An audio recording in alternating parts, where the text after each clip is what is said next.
One of the most exciting scientific findings of the past half-century has been the discovery of widespread trophic cascades. A trophic cascade is an ecological process which starts at the top of the food chain and tumbles all the way down to the bottom.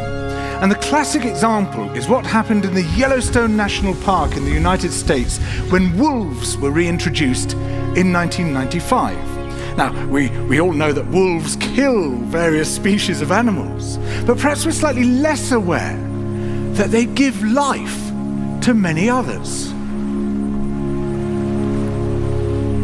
Before the wolves turned up, they'd been absent for 70 years. That the numbers of deer, because there was nothing to hunt them, had built up in the Yellowstone Park, and despite efforts by humans to control them, they'd managed to reduce much of the vegetation there to almost nothing. They'd just grazed it away.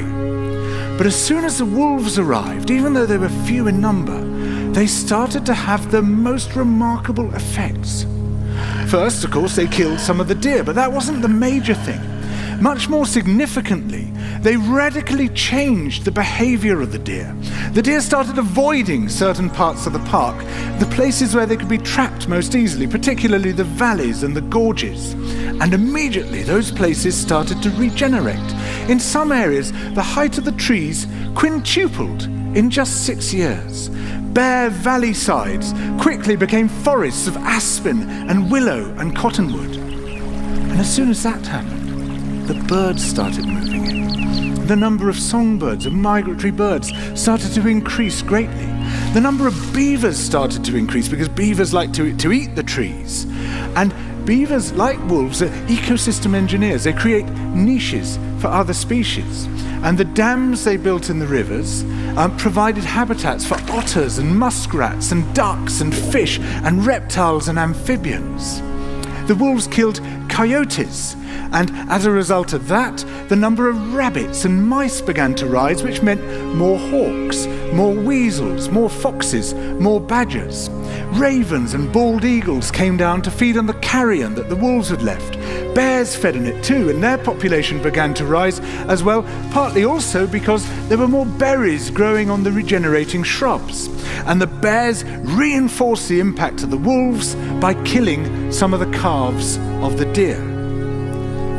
But here's where it gets really interesting. The wolves changed the behavior of the rivers.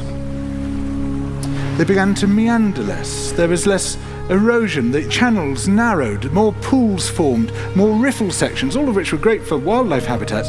The rivers changed in response to the wolves.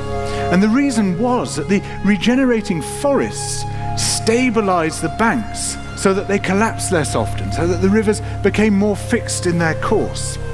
Similarly, by driving the deer out of some places and the vegetation recovering on the valley sides, there was less soil erosion because the vegetation stabilized that as well.